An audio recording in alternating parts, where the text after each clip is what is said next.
This is The Baseline, discussing the hot button topics of the NBA. Welcome, everybody. You're tuned to The Baseline. Callie Warnshaw discussing the hot button topics of the NBA as we are embarking to the end of the 2019 season, and we're moving right into the 2020. This is it, man. End of a decade, end of a time, and end of a place. End of a small little era of basketball, which we saw multiple dynastic plays coming from some different organizations. And now we are seeing the new age of basketball emerging. And I think it's high time that we start digging into it a little bit more. Let me go ahead and roll out the red carpet to my right-hand man, www.shawsports.net, Big Kahuna PNC. My brother from another mother, Mr. Warren Shaw, repping out of Fort Lauderdale, Florida. Holla back at me, Mr. Shaw. I think we tried ending 2019 off right, and I think we're pretty excited about how 2020 is going to start playing out. I'm very excited, Mike G, as always, to be here with you talking NBA hoops. We got a great show on tap, and you're 100% right. 2020 is going to even be better than it was in 2019. And I know that sounds cliche, but I know what we're capable of, and I know what our fans and listeners expect. So we're going to deliver the butter goods, as you like to say. But as always, salute to all the fans listeners of NBA Baseline. And as I alluded to, amazing show on tap, man. We're going to close the year out all right. Yeah, man, we're bringing heat. We're bringing a little spice to the show, man. Our man, Ethan Skolnick of 5 Reasons Sports Network, he is going to hop on board with this and talk about why the Miami Heat should be considered one of the best teams in the league right now. Impressive win streak they got going on. He's going to bring us a lot of insight and detail. And then on our subject of the drop, I know a lot of people like to do the countdowns, top 10, top 20. We're going to be talking about the championships teams of the decade. We're going to give a little insight, and I might blow your mind a little bit, but since when I have never done that. And of course, my man Shaw is going to get jiggy with it as well, too. So, hey, man, we got a lot to talk about when we talk about these teams that represented from 2010 to 2019, of the best, the saltiest, the best revenge. We got it going on lovely. So definitely check out our segment of The Drop as we talk about championship teams of the decade. Once again, we appreciate you and yours for hopping on board with us here on the Baseline NBA podcast. Be sure to get my man Shaw at Shaw Sports NBA or get at me at GameFace Lee. The show's Twitter handle at NBA Baseline. Available on all the major platforms. You know where to find us. As always, find the Baseline NBA podcast, add it to your playlist of whatever platform you use to listen to your best podcast. Kick back, relax, allow us to be your go-to resource, getting you ready for 2020. You know how we do. You know how we roll. Let's get it started with the breakdown. Time to break it down. Break it down to the bone gristle. Time now for the breakdown. Callie Warnshaw, the Baseline NBA podcast. And this week with us to talk about one of the hottest teams and really one of the more surprisingly awesome stories to be told in the NBA. We have our man, Ethan Skolnick. He is the CEO of 5 Reasons Sports Network. Ethan, I know that your team is just like popping off. Like the greatest gift of Christmas is knowing that the Miami Heat is in heavy conversation as being contenders in the Eastern Conference and possibly contenders to make a run to the NBA Finals this year. Yeah, no doubt. I mean, we needed this. I think that, anytime you're a local sports outlet that prides yourself on representing the local fans, you want a team that's relevant. And, obviously, impressive what the Dolphins did the last 9 games, but, that we weren't anticipating that they were going to compete or even try to compete this year in any significant way. The Hurricanes are a train wreck. Yes, I witnessed. I witnessed the derailment. Yeah, exactly. The Panthers are, they don't really register, and the Marlins are in a 50-year rebuild. So, I mean, I think, we needed the Heat to be good. I had them as a 3 seed before the season started. I know. I think it was myself and Zach Lowe may have been the only 2 people who had them that high. I liked their mix.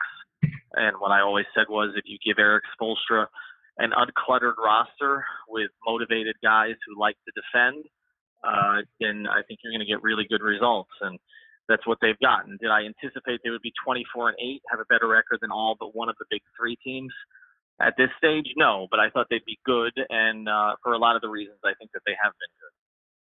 So I'll jump in, and I think obviously national media points to one major thing, and there's a couple of points that you made here that I want to jump into. But the first one is people see the move of Jimmy Butler and just kind of want to credit everything to him because he's a quote unquote biggest name. When I've talked about this Heat team, I say yes, Butler's been immense and has been been a leader for this roster, but how Spoelstra has managed this roster and gotten everybody to buy in has really impressed me, I think. And maybe deserves even a little bit more of the lion's share than that. Again, the players still have to play, but I give a lot of credit to Spoelstra. What's your take on that as to the overall turnaround that's happened here in Miami? Well, I think he's coach of the year. I don't think there's anybody close through 32 games. And I mean, I've always been a big Eric Spoelstra guy. I thought that he didn't get enough credit during the Big Three era. As he always told me, 75% of this job is managing personalities, and he had the most challenging personalities to manage during that period of time, and did it, I think, as effectively as he could once he started to reach LeBron. Then he was basically given a gutted roster. I think Pat made some panic moves right after LeBron left. Bosh gets sick. They never got to see Bosh and Dragic together. And then, after that, they let Dwayne walk, took the life out of the franchise to a certain degree. And then you end up, having that great 30-11 run, which was fool's gold. And then after that, Pat, I think, got overly sentimental and paid a bunch of guys that he's come to regret paying, as you can see, since none of the 5 guys they paid during that period of time are contributing right now. And 2 of them aren't even here. So I think Eric has always been underrated. I think that, this idea that there's guys like Brad Stevens and others who are somehow elite coaches when Eric has gotten it done at a higher level has never made sense to me. But I think, look, Jimmy is a big part of this. There's no question. He's been fantastic. He's been fantastic since the first minute he got here, and not just on the court. I think off the court, thing about Jimmy, and we had Myers Leonard on our pod. I talked to Dragic about this at length the other day. Jimmy just wants to be around guys who care as much as him. He does not like entitled NBA players, because he was not one. He was the 30th overall pick in the draft. So if you look at the situations and the players that Jimmy's had problems with, it has been, you take a look at a guy, you go like Towns, Wiggins, Simmons, number 1 overall picks who don't put in the time that Jimmy puts in. He doesn't respect that. He respects grinders, and this roster has a ton of grinders. So I think, look, Jimmy deserves enormous credit. The fact that he has made such an impact on winning, even the steal that set up the hero play last night, is always something that he's doing. But he's also shooting career low percentages from pretty much every spot on the floor outside 10 feet. And yet they're still good offensively and they're still winning. So it's not just Jimmy. It's the development of Bam Adebayo, which I anticipated, although I didn't think it would happen this quickly. There's the getting rid of Hassan Whiteside, which people in the organization told me just getting him off the roster was worth 5 to 7 wins.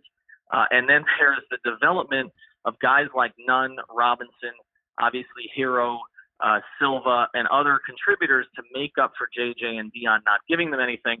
And that is directly Eric Spoelstra. It's Eric Spoelstra who decided they needed more of a development culture and implemented that along with Andy Ellisberg and Adam Simon with Sioux Falls, and has paid enormous dividends. Ethan Skolnick joined us here on the Baseline NBA podcast, CEO of 5 Reasons Sports Network. You've listed like 80 reasons, all in just that one segment of how you've seen Jimmy Butler's impact, but more importantly, Eric Spoelstra's impact. And Sean and I, we've talked about this numerous times, and I agree with you. I think Eric Spoelstra has been so underappreciated in this decade when we talk about coaches who are who are upper echelon, top tier coaches. I put him right up there when we mention guys like Doc Rivers and Greg Popovich.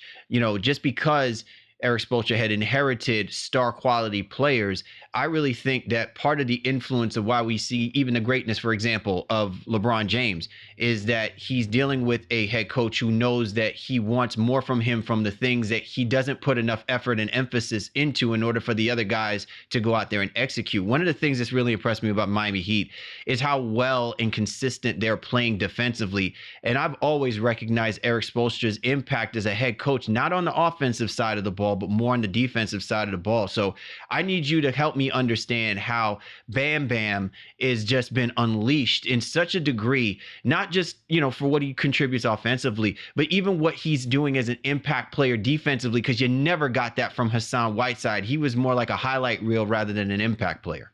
Yeah, no doubt. I mean, look, Hassan, and I don't want to pick on Hassan, but we know what Hassan is, right? I mean, Hassan was a stat compiler. But I was watching him play the pick and roll the other night for Portland, and it was bringing back all those nightmares. It's just it's Bam is a defender for the modern age, and a guy who can switch, who can guard 1 through 5, and then on the other end of the court, who can bring the ball up the court. You can play through him. He's an elite passer for a big man. I think the only big man in the league who's a better passer than him is Nikola Jokic. He sees things before other players see them. He has a tremendous attitude, and he's 22 years old. It's funny. When he was drafted, the night he was drafted, I talked to somebody pretty high up at the Heat who handles a lot of their security stuff, and he said to me they did more research on Bam than any player they'd ever drafted. And I said, "What'd you find?" And they said he's the anti-Hassan in every way, and that was the highest compliment that they could pay him. And this is after they gave Hassan the max contract. He is ideal for what they need to do. Jimmy recognized it immediately. He takes the coaching. He takes to his teammates instructing him. And to me, there's just no ceiling. He needs only thing he needs to do is be more confident.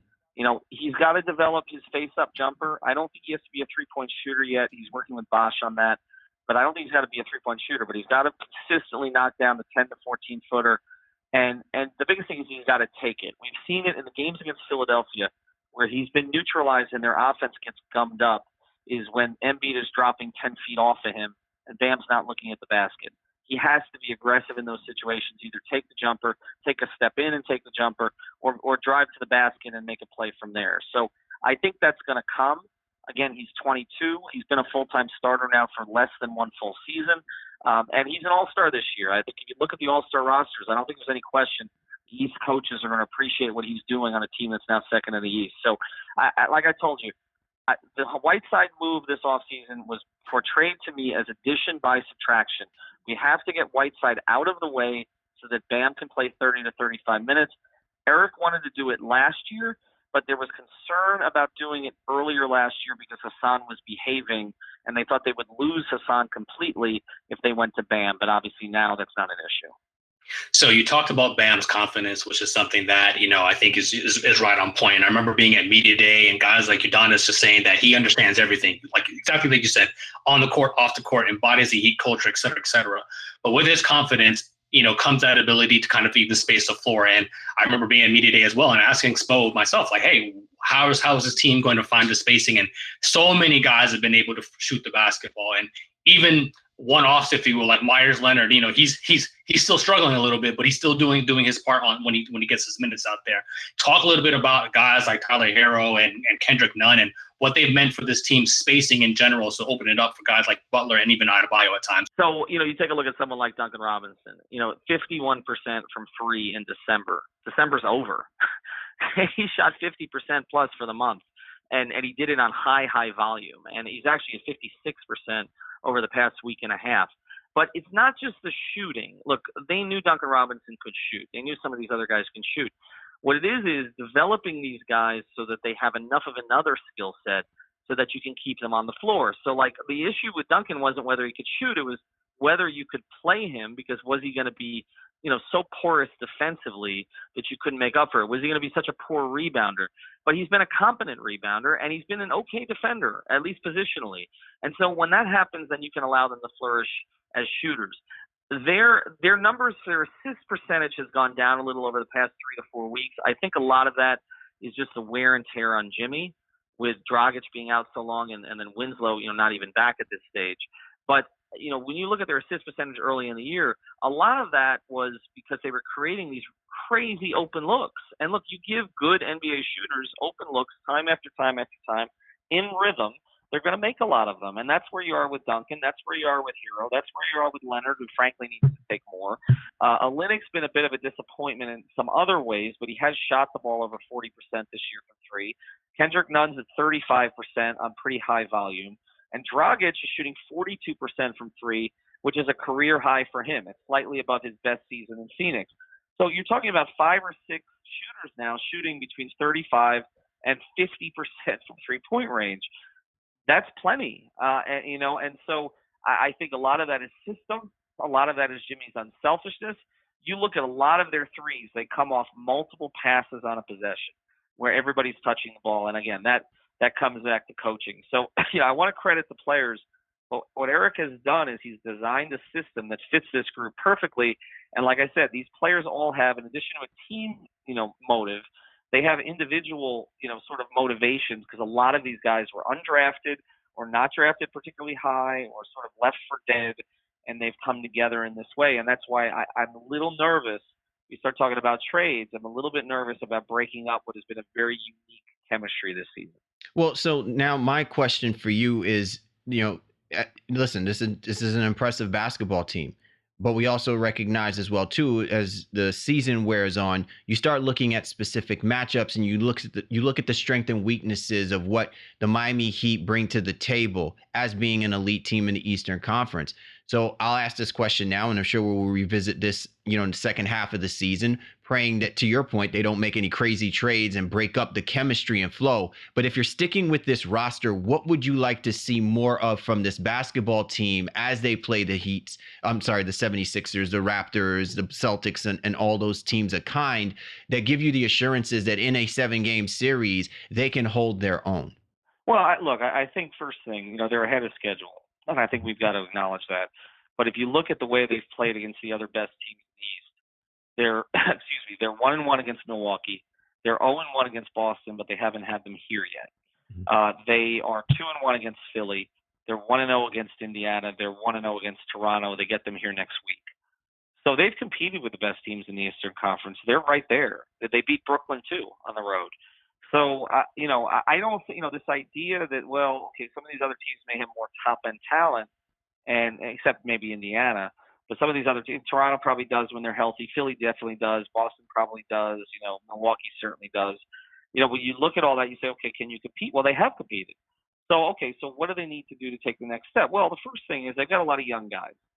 And I don't know how they're going to react in the playoffs in the first time on the road. But I can tell you, Tyler Hero decided last night, when they didn't need a three, to pull the ball back out on the break and jack up basically an off-balance three in transition. I think he's going to be okay. I don't think that the playoff spotlight is going to get to him in any significant way. Kendrick Nunn is a tough Chicago kid who's been through some stuff. I don't think it's going to get to him. Duncan Robinson seems to shoot better in the last 6 minutes of games than he does earlier in games. I don't think it's going to get to him. So, and we know it's not going to get to Jimmy Butler. He's the player that Philadelphia misses down the stretch. So I think they're going to be all right. But I think, again, what can they do to get better? Well, I want to see Justice Winslow back in the rotation. I don't think he's the starter anymore. I don't think they're going to mess with his starting lineup, at least for a while in the regular season. But can Justice play off the ball a little bit? Because Dragic has been running the second unit. So if your second unit now, if you're going to stay with the group that, of Jimmy, Robinson, Nunn, Leonard, and Adebayo, then your second unit essentially becomes Olynyk, DJJ, Justice, Hero, and Dragic. I mean, that backup group could probably make the playoffs as a starting group.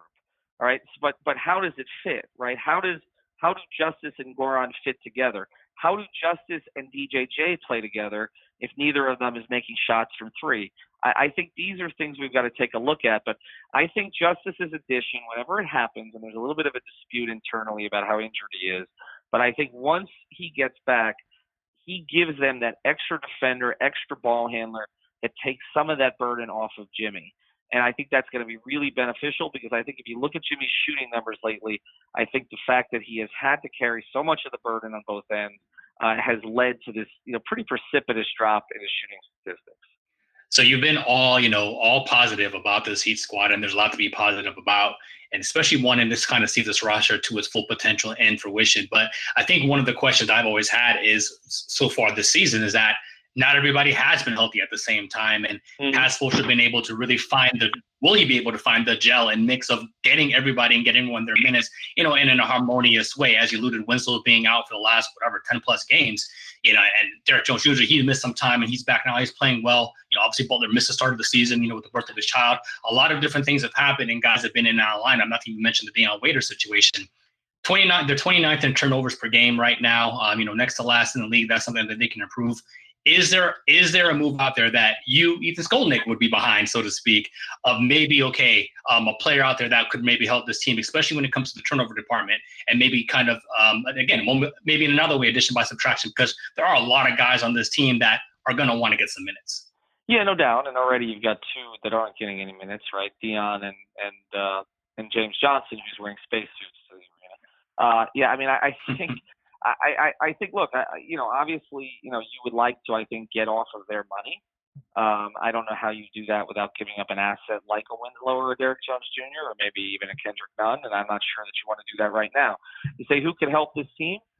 They can use another big. I think they need another big, maybe more than they need another ball handler, particularly if Justice comes back. I like what Myers Leonard has done.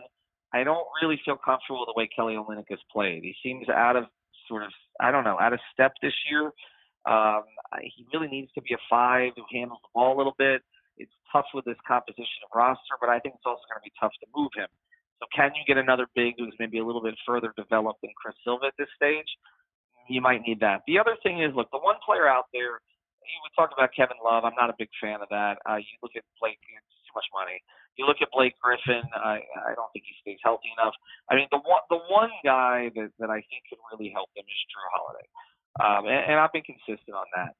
But I'm not really worried about the player option in 2021 because I think that if he's enjoying himself here, which he would be, he'd fit perfectly, just like Jimmy has. And I think that they would be able to convince him to opt out of that, probably give him 3 years at a little less per year, and let it say, here, Drew, you're gonna, Dwayne did, Dwayne was here, then Dragic was here, and then you're gonna finish your career here like Dragic is gonna finishing his career. I think that would be interesting. He fits exactly what they want. Okay, he picks up 94 feet. He's not a great shooter, but he's not a terrible shooter. He's about 34% from three. He's a very good ball handler. He's a tough player, and obviously he's a creative scorer. And I think so. All of those things are positive. But how much do you want to give up, right? And you'd be dealing with David Griffin, who is a very they have a lot of respect for David. He's not one of the 10 GMs in the league that you can kind of get one over on. I mean, look, I thought the Lakers had to give up a lot to get Anthony Davis, and so you're not gonna make an easy trade with him. So is it Winslow, Nunn, and filler? Is that the way you get it done? Is that worth getting it done? I mean, I know that David likes Winslow. He always has. I've talked to him about it years ago when the Heat drafted him. But does Winslow even fit with Zion, with Brandon Ingram? I'm not sure. So Drew Holiday is the one guy that I would look at and say, that is a really intriguing piece for the Heat, piece who could be here long term and also help them get over the hump this year. But you've got to be sure that he's going to opt out, and you have a chance to get him to opt out in 2021. And Winslow, Nunn, you're getting close to the line for me. It's a lot. And I certainly, if Tyler Herro's in the conversation, you hang up. But I even with Winslow and Nunn, it's a tough call for me to make. Final one for me, Ethan. You got to run just really quickly. Again, I give this Heat organization a lot of credit. They protect kind of those negative situations in a very, very amazing way. Is there any light you can shed on, the Dion Waiters situation for our fans and listeners and kind of what's going on? And do you expect his contract and him to be moved, before the deadline? Well, they would love to move it. I mean, they've been trying to move it for more than a year. There were a lot of incidents that have not been reported. I'll just leave it at that. One of the reasons that the Heat was so angry about the gummy incident was that they felt like they'd protected Dion, and then this got out and kind of embarrassed them, and it was a big distraction before that road Laker game that you remember, they kind of got hammered. I'm not saying they wouldn't have anyway, but they came out with that energy in that game, and that was unusual for this team. So they're pretty much done with Dion, but I heard the meeting that they had, that one thing that was broached with him was, maybe sending him to the G League for a bit, which and the reason for that would be twofold. One, it would show that he's committed, but also it would give him an opportunity to show he can play, which I think would help him either get some minutes with the Heat or potentially get traded. And so I would look for that. If he doesn't play for another week or so, now that he's on the active roster. I was watching him yesterday on the bench. There's one picture of him that I actually posted where he gets caught as the only guy who doesn't seem happy that Herro made three. But there were other instances where he was jumping up and down, not jumping up and down, but he looked like he was engaged with the team. So It's a difficult situation. There's a lot more to it, like I said, than has been reported. I was the first to report on that boat situation. There's other stuff, but it's a little more sensitive. And so I think I think with him, I mean, he had an opportunity to be what Goran Dragic is right now, and he didn't take it. And now they don't really need him. I think they needed him for that stretch where they didn't have Winslow and Dragic. But now that Dragic is back and Nunn is healthy and Robinson's getting minutes and Hero's played the way he has, there's just no room for him. So I think it's going to take another significant backcourt injury, maybe even Jimmy getting hurt, for Dion to get a real opportunity. He is the man, and he rolls like no other. If you ask for 5 reasons, just basically square that up a couple of times, and you'll find that mathematically there is just insurmountable knowledge coming from our man Ethan Skolnick of 5 Reasons Sports. Be sure to check them out, 5 Reasons Sports Network. They're also on Twitter as well, at 5 Reasons Sports. Ethan, man, thank you for breaking down the logic of the illogical right now of how crazy good the Miami Heat are representing for this 2019-2020 season, brother. Good to be on with you. I appreciate it. All right, you're tuned to The Baseline. Cal Lee Warren Shaw discussing the hot button topics of the NBA. And this was The Breakdown. Time now for The Drop. Cal Lee Warren Shaw, The Baseline NBA podcast. And our topic for The Drop as we embark a little bit closer to the end of a decade. And we move towards a new decade with 2020 rolling around the corner. We probably felt best as my man Shaw and myself. Everyone wants to do countdowns and top 10 this, top decade this. We figured to do things a little bit differently because from 2010 to 2020 was a very interesting decade per se. When we look at NBA champions and rightfully looking at that time frame, my man Shaw and I, we were saying to ourselves, like, who really took the decade?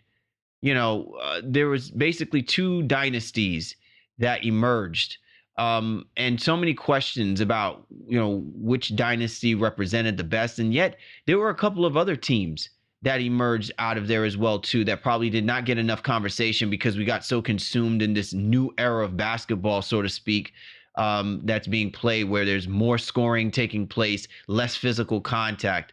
So my man Sean and I, we said, let's go ahead and take a look between 2010 and 2020, the champions that emerged. And really, if you had to pick which team would probably represent the decade the best, I think this is a good topic for us to have before we usher ourselves into 2020. Don't you, Shaw?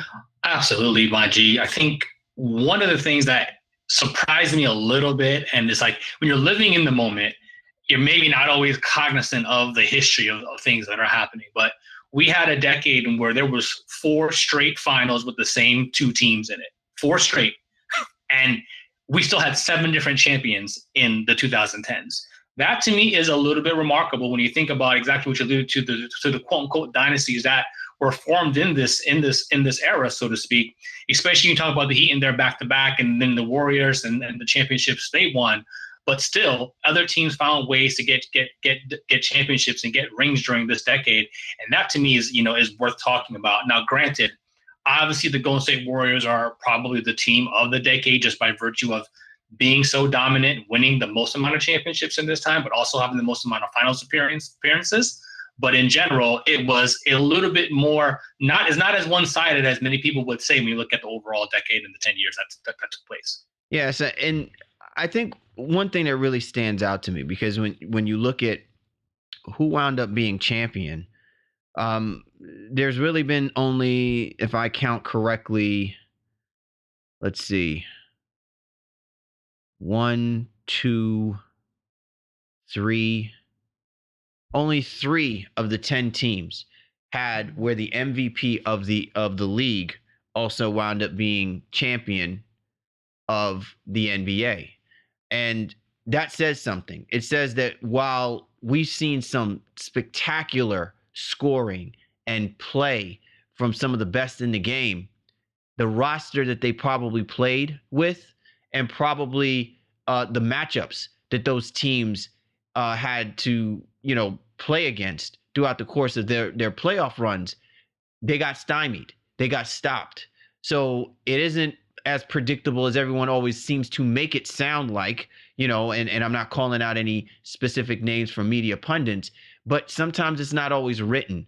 When you see whoever it is that's dominating the league, that it's a foregone conclusion that they wind up being the team that's going to hoist the O'Brien Trophy when it's all said and done. So that's something that sticks out to me more importantly as well, too, when I think about this decade, because usually in decades past, when you look at teams that have dynastic runs, it's usually the most dominant player in the game of basketball that is a part of that roster, and that roster fully plays to the highest level of its potential next to that MVP player, and they normally are the ones that are going to wind up hoisting trophies. You're right. And, it's just, again, as you alluded to, that just did not always happen. While LeBron was dominant, Curry was dominant, Westbrook and Harden, especially towards the tail end of the decade, those are the names you remember. It didn't always permeate to championships for each one of those guys in those respective years, so to speak. But that's what makes it fun. And when I go back and look, and you have to chase it all the way back, to what started the decade, when the Lakers beat the Celtics and, a spirited 7-game series,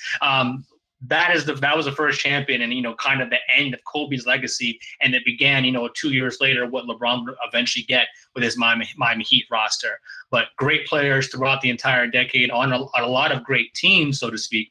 I want to ask you kind of keeping in the cliche-ish type mode, if you will, but I'm going to start in a reverse order. Of the 7 different NBA champions, but there's still 10 different teams because the rosters makeups do change, whatever. Can you pick out a team that you might have think was probably the worst of the 10? And this is really being, kind of, an a-hole about it. But of the 10 championship teams in the 2010s, which team probably impresses you the least? Wow, that's a good question. I say this not because I'm trying to, sound slight and disrespectful, but I think the champion that impressed me the least was the 2015-2016 Cleveland Cavaliers. Now, people are going to say, what? Because listen, listen to where I'm coming from. Listen to where I'm coming from when I say this. Yes, it is very impressive that that LeBron led this team to winning their first championship, and they shocked the hell out of the Golden State Warriors. At that time, the most dominant team, had the greatest record. I don't think that it was as unreachable a goal, so to speak, because I had said this, and I'm speaking from my piece, because I remember what I was saying back when the Golden State Warriors were on that run. I said specifically, they need to step up their game. They need to act like they're the team that won 73 games in the regular season, because this Cleveland Cavaliers team, while they're not as dominant, you still have LeBron James, and you have a different mode of LeBron James playing in the playoffs. And he basically forced the Golden State Warriors to look as least an impressive team to the Cleveland Cavaliers. That Warriors team should have won that series against the Cleveland Cavaliers. They really should have. From a talent perspective, they should have stepped up and they should have beaten the Cavaliers. And the Cavaliers beat the Warriors at their own game. They slapped them in the mouth. And when I look at the other teams that did win championships, the San Antonio Spurs going out there and just literally dominating the Miami Heat, you can't say you weren't impressed by that, especially with the young Kawhi Leonard. He was the beginning of the conversation of being the franchise killer. The Toronto Raptors with Kawhi Leonard coming back doing the same thing, even though the Golden State Warriors were hampered with injuries. The run that they made to get to that point, I was so thoroughly impressed with them.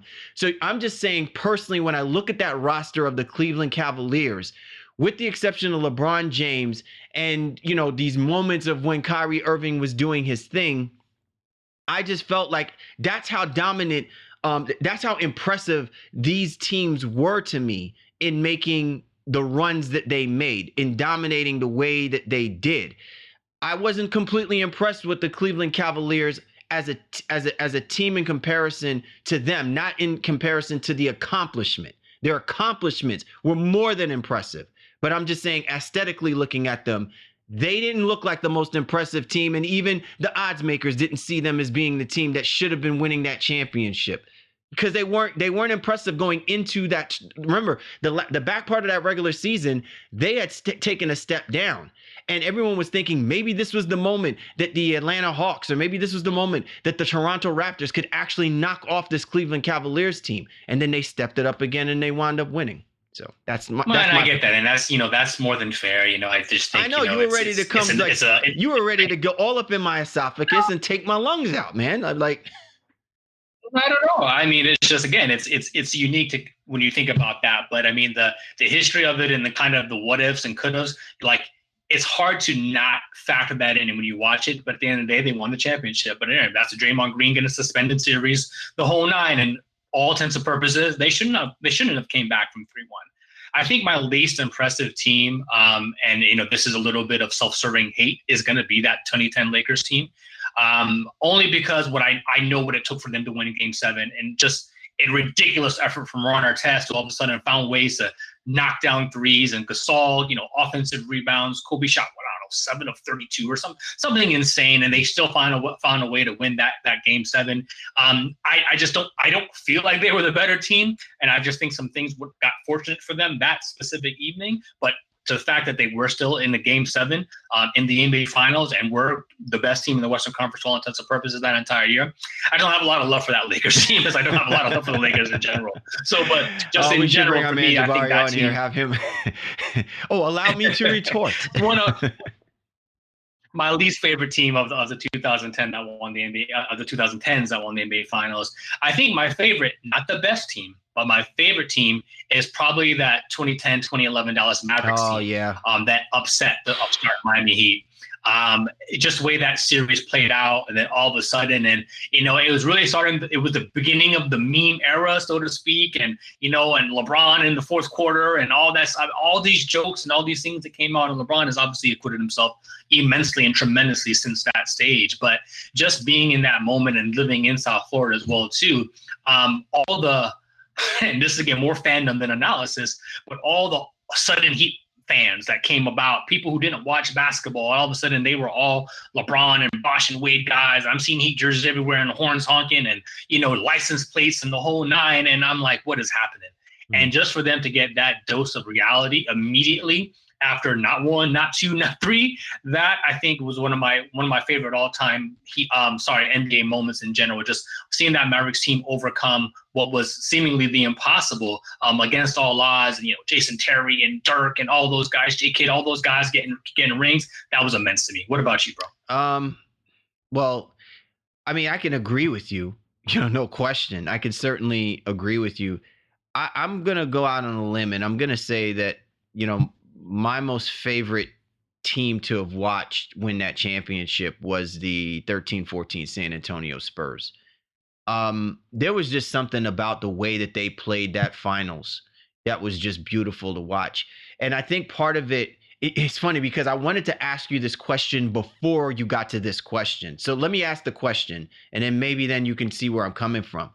I wanted to know from you, who was the best revenge team of the decade? Since we had a couple of scenarios that allotted that, you could have made the mention of the Los Angeles Lakers getting their revenge on the Boston Celtics in 2009, 2010. But there, listen, I'm thinking about like who had the basically the right hand ready to slap the taste out of people who didn't think that they were capable of winning it. Who had the best revenge game for a championship or revenge series? Right. It's the Spurs. No, it's the Spurs, 100%, 100 times out of 100. After the series before that, they kind of had it won in Game 6, and then Ray Allen in the corner. And, we all know the history, and they brought out the champagne and the whole nine, and then they go on and end up losing in Game 7 as well. Just a historic series in the year before that. Coming back the next year and systematically just dismantling that entire team with Kawhi Leonard, or even Thiago Splitter going out there and giving the Spurs big minutes during that series. They dominated Miami after that, because you saw that was a team that was focused and was heart. Right. Their heart was torn out. There were no excuses. There were no excuses for the Miami Heat. No, and people may say, oh, they laid an egg. LeBron flamed out. No, There was an evolution, and we thought that this was the evolution of Greg Popovich. We felt like this is what supplanted Greg Popovich as being as being the all-time great head coach, because he did something that not even Phil Jackson was able to do when he had his, plethora of rings to flash in front of people with the dominant eras of basketball that he coached. Greg Popovich took a basketball team with 3 very aged veterans and elevated the game to such a degree that's why we see the Golden State Warriors now, right? And so that to me is what made that so much sweeter to watch, was seeing the elevation of the San Antonio Spurs, because that to me may have been the difference between them probably winning 2 championships rather than just winning the one. And to do that in the span of a offseason, to change the way that the Spurs were playing basketball and to watch that come to fruition, and then basically dismantle arguably the best team in that 4-year span with the Miami Heat. I mean, it was amazing. Like I never would have thought that it would have been coming out of Greg Popovich to do that with the roster that he had at his disposal, but he got it done. Yeah, you're 100% right there. And I look at that Spurs team throughout the course of the regular season did not have a guy who averaged 20 points per game.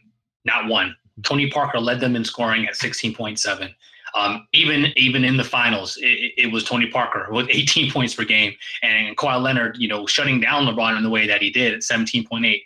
But where have you seen a team of that level, that magnitude, since whatever those Pistons teams back in the day, where there was just no dominant one guy. Everybody played a part, especially when it came to their starters. Not one guy averaged 20 points per game, and that to me is just craziness. And the fact that they just shut the Heat down in that rematch, that was probably the ultimate revenge series of any that we saw in 2010s. All right, give me your saltiest team of the decade, your saltiest championship team of the decade. Well, what do you mean by salty? I'm just saying, once they may have tasted championship, or may have recognized that they had an opportunity to win it and didn't, they came back and they showed you. So it's not a revenge, but I'm just saying they were a little salty. So I'm thinking Miami Heat 2011, 2012, or Golden State Warriors 2016, 2017 when they copped Kevin Durant. So I'm going to cheat here a little bit. I think that 2016, funny how Durant is in both of these conversations. So just saying. But that 2016-17 Warriors team, I think, is the best team of the decade in terms of just sheer dominance and what they did. They were 15-1 in that playoff series. Oh my God, it was just ruthless. But it takes a little bit out for me because Durant wasn't there the year before and the whole 9 in terms of the whole revenge and salty aspect, so to speak.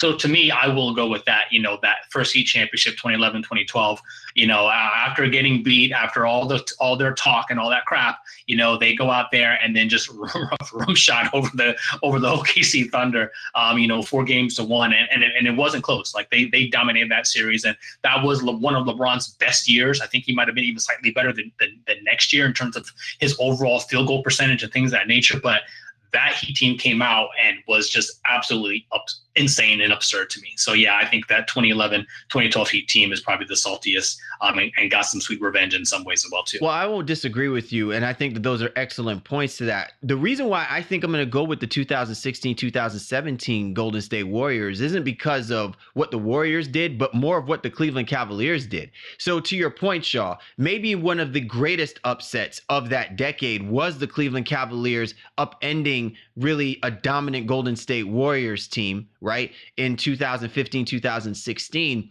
But it was basically the trolling that took place after they won the championship. And in my head, I'm just like, man, if there is ever any sense of motivation for the Golden State Warriors as an organization to go all in and to basically stack the deck, to really be like, all right, you really want to poke the bear? Here, now we're going to have Steph Curry, Klay Thompson, Draymond Green, Kevin Durant.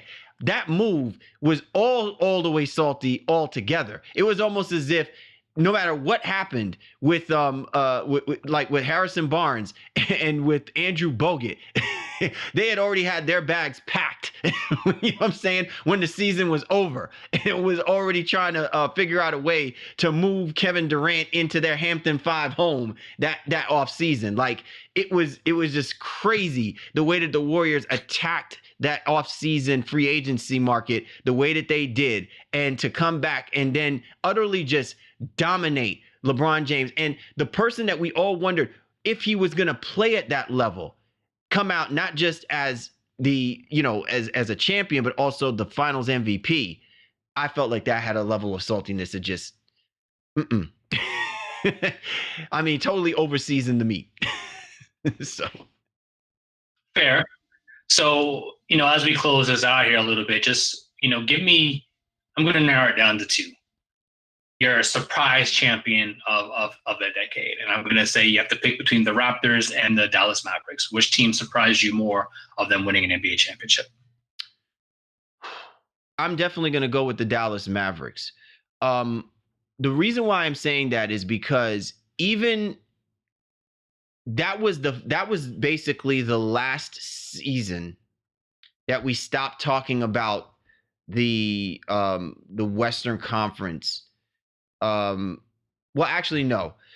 That was the last season we stopped talking about the Western Conference to such a degree where we thought no matter what happens, no one's going to be able to stop the Miami Heat now that LeBron is paired with Wade and paired with Bosh. Like, no one was looking at anything going on in the Western Conference as far as a team being able to match up and run with the thoroughbreds that were going on over there, right? And when I think about the Toronto Raptors, I think that everybody felt that there was a possibility. Even though the Golden State Warriors, when fully healthy, we thought no one could be able to stop them. I think seeing how Kawhi Leonard affects basketball teams the way he's done in that span. And listen, there was even an opportunity the year before where Kawhi Leonard could have changed somewhat of the narrative of whether or not the Warriors would win 2 championships in a row. Remember that in the 2017-18 season. So I look at the Raptors and I recognize that if Kawhi helped elevate those guys to the best of their potential, they can hang with some of those teams because they were really good defensively and they were on the uptick. But with the Dallas Mavericks, man, with Kidd and with Chandler and with Nowitzki, no way did I think, even with those guys at their best, that they could be able to run with that trifecta that was going on there in Miami that had like a small little glitch in the beginning of the season and went roughshod for the rest of the way. I just didn't think the Mavericks stood a chance. So they were more so of my surprise team between those two. Yeah, I think the Mavericks for sure. Even looking at the odds, they had the longest odds of winning the championship between Dallas and Toronto when it comes to those things, respectively. So for me, again, they are my surprise team. They are my favorite team in terms of just what it meant even in that time. And while I'm a little bit of a hater, no doubt, in terms of some of these legacies and these dynasties, especially when it's not the team that I quote unquote root for. Yeah, I don't like to see some of the things that we saw in the 2010s, but I understand it. You know what I mean? And I don't allow my hate to dissuade you in terms of my overall analysis. I don't have to like something to understand why things are the way they are, and to still be a big consumer and fan of the game itself. But in general, seeing Dallas do what they did, to me, I think they overcame probably the largest odds of a team, especially with the way that Miami team was formed initially. And we've seen immediate success, with the Celtics previous to that, when you bring all those guys together and then it just happens. And, it didn't happen for that Heat team immediately because Dallas just was like, they found a way to get it done. Again, Nowitzki, Terry, Kidd, all those guys, Tyson Chandler, just really finding a way. And Carlisle just still doesn't get enough credit for the job he did coaching in that series as well. But remember, man, that Heat team started off rough with LeBron, shoulder bumping Spo and the whole nine. And, things weren't always sweet there, but that Heat team had a very, very good decade in general, making it to 3 finals and getting 2 chips on top of it. And I wouldn't take anything away from them overall. All right. So I'm going to ask you this final question, Shaw. And I'm going to challenge you on this one. If you had to choose a team that you wanted, to represent for the decade, would you have chosen? And I'm going by what I felt like were the most dominant of the, of the runs made. Now, I have to include the Lakers because they did win in 08 and 09. That technically wasn't in our decade, but they did start the decade in 09, 010, right? So we're talking about 09, 010 Los Angeles Lakers, right? We're talking 2012, 2013 Miami Heat. We're talking 2017, 2018 Golden State Warriors. Of those three teams. And the question is what? Of those three teams, who would you want to represent your decade? Of those three teams. So these are teams that won the championship in the second year of their 2-year run, of their multiple titles. I'm taking out the Lakers, so you already know that. So I'm probably going to go with the 2017-18 Warriors, only just because it's still the greatest collection of talent, I think, just in general, of what we've seen in a very long time, where you have four guys in all-stars. As good as that Heat team was, and LeBron leading the way, and Wade and Bosh and everybody doing their proverbial parts at best, to me, I just feel like when you have legitimately four Hall of Famers potentially on the floor, and what Clay, Curry, KD, and Draymond are able to do. And then Iguodala, who's probably going to be a Hall of Famer himself as well, too, coming off the bench and then coming into that death lineup. I think that 2017-18 Warriors team, to me, would be the one that I'd pick to represent the decade of the three that you gave me to list it. Yeah, I'd be hard-pressed not to see them be the team that does represent. I think that also, too, surprisingly, they were a very good defensive team. Now, the numbers may not measure it so, but just seeing the way that Kevin Durant elevated himself defensively in that 2-year stretch, Klay Thompson, the consummate guy, and Draymond Green really had a monster year as far as his capabilities go. I can't recall if that was the year he also won DPOY, was 2017-18. Or if it was 2016-17. But, I mean, just that collective talent, the way that they played, they were like the best two-way team, I think, that we had seen since the Miami Heat when they made their run. So, man, like I said, man, and to your point, this has been a hell of a decade. And while people may have grown tired of seeing the Warriors and the Cavaliers play like, 18 times in the 10 years of finals, I still think that those two teams really brought out the best, not just from the players' perspective, but also the organization's perspective. Because then we saw how desperate Brad Gilbert really wanted to be during getting his second stint of having LeBron James. We saw how Bob Myers and company wanted revenge for what the Cleveland Cavaliers did, which is, basically upset the Warriors and put that narrative out there as to saying, well, how big a fall, how big a bust was, because there was a stint, right, Shaw, that the Warriors were getting clowned on. They weren't seriously considered as a franchise team like we talk about with the Chicago Bulls and such.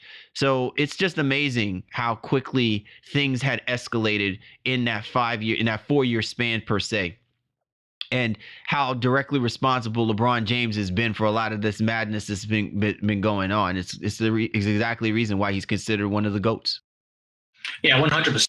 And I'll transition slightly away from that. And maybe we didn't show enough love to the first Warriors team, that 2014-15 Warriors team, the one that won the championship without all the help, Curry's first MVP year. And his numbers look pedestrian when you think about it. It was 24 points, 4 rebounds, even 7.7 assists a game.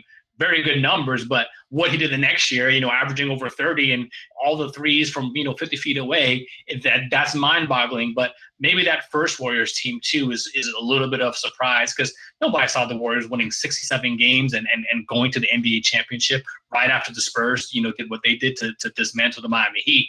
Like, that to me was a little bit of a shocker as well, too, and the fact that they came out like gangbusters that year. So I'll put a little bit more respect on their name as well, to close out the decade. And that's why, to me, of all the teams here, Golden State is probably the team of the decade, just by virtue of all the things that they did, the players, and the way that they drafted and maneuvered and the whole nine. But in general, I think when you think about this decade, you think LeBron, you think Curry. Those two guys stand out the most to me.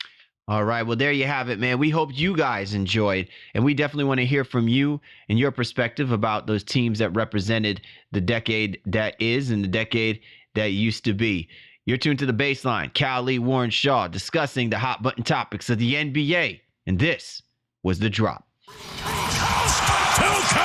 Coast to coast. Time to go coast to coast discussing the news in the association. You ready to rock and roll, Mr. Shaw? Absolutely, man. Let's All right, ride. Sacktown drama. Dwayne Deadman is now a dead man walking. He wants out, Buddy Hield also upset over the lack of trust given. Marvin Bagley injured again. What is going on in Sacto? And man, why does it got to always happen to Luke, man? It's a rough season going out there in Sacramento, brother. And, you wanted this team to really be more competitive. Deadman signs a 3-year, $41 million deal. And it's just out of the rotation.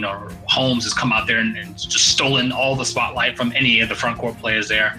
Bagley can't stay on the court. Fox is out with back spasms and is hoping to come back as well too. And Hill just feels like he's not loved. He's since apologized, so I don't want to make too much of it. And they seem to be back on track, if you will. But all these things happen within 1 week in Sacramento, and I don't know, man. I don't know if this team's going to find a way out of their doldrums for this season. Oh man, they need Cool Hand Luke in the worst way. Out in Utah, Jeff Green has finally been waived by the Utah Jazz. I was a little disappointed that I was a little disappointed that Jeff Green has not found his footing in Utah. I mean, he's certainly been a quality role player over the last few teams that he's played for, so I'm surprised Utah couldn't find any use for him.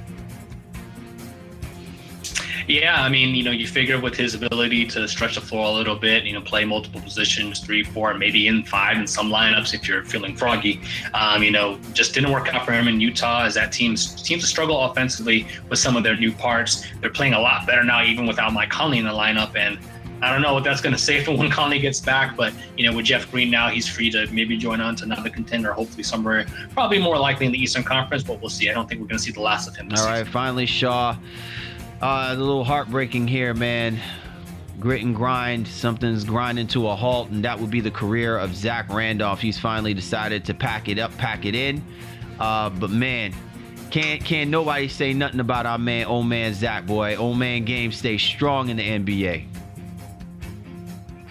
I'm going to miss Zebo, and while we knew his time has passed him here a little bit, just his ability to be and where he's come from, in those Portland Trailblazers teams where, he was a little bit of a distraction, on to the Knicks, he started to turn it around there, then, really found his footing in Memphis, and ultimately ends in Sacramento or whatever. Zebo is just a guy who, he played a great career, and I think, again, really has transitioned from a guy who you weren't sure if he was ready to be in the NBA to having a long-lasting career where he's very well respected and loved around the NBA. Listen, man, I've always said, man, he was never an above-the-rim player, but he was an at-the-rim player. And nobody could find his way to the basketball and put the basketball back in the basket better than Zach Randolph. And, you can make an argument that, he will go down as really one of the most durable big boys that played in the front that played the front court role better than anyone. He was the last of the generations, man, that would stick down in the lane and get you those offensive rebounds, get you those defensive rebounds. He was the last of the kind, man. Felt like a dying breed, but hats off to Zach, man, because he represented the game as best as he possibly could. And really, he helped re-elevate and reestablish the Memphis Grizzlies as a legitimate team during this same decade of teams that we've been talking about. He helped sustain success for the Memphis Grizzlies with that grit and grind era, brother. He absolutely did, man. I need to get Zebo on the podcast. Have him talk about the career a little bit, man. That'd be a lot of fun. That would be awesome.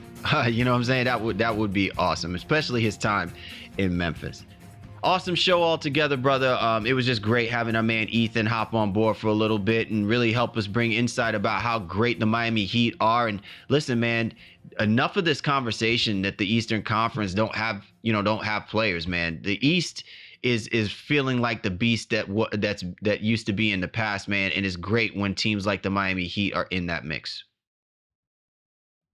Yeah, I mean, as much as I kind of kid about this, the Heat are an amazing organization, and to see them, kind of back on top here and being competitive, it's great. Living in the area, as I alluded to, it's not the same way that it was years ago. I think the Heat fans here are a little bit more humble now than they were in the LeBron and Wade and Bosh days. And they're smarter fans now as well too. And they're enjoying this version of this Heat team in a way that, again, truly feels authentic. And that's good to see. And I don't wish ill will on any organization or team out there in general, except for maybe the Lakers. But when it comes to this, they need to be good. It's a destination city, it's a destination team with a great culture, and as long as they're good and competing, the NBA is going to continue to thrive. Along with your Boston's, your New York's, and LA's as well too. But shout out to Ethan for coming on here. Great, amazing insight. That is a man who's truly plugged into what that team has going on, and I think our fans and listeners got a good one here today. All right, once again, man, we like to thank you and yours for hopping on board with us. As always, since this is the last one before we enter 2020, we like to wish you and yours a happy new year. Once again, for the Baseline NBA podcast, Cal Lee, Warren Shaw, we appreciate you guys. We do. End off the year right, and we'll catch up with you next time.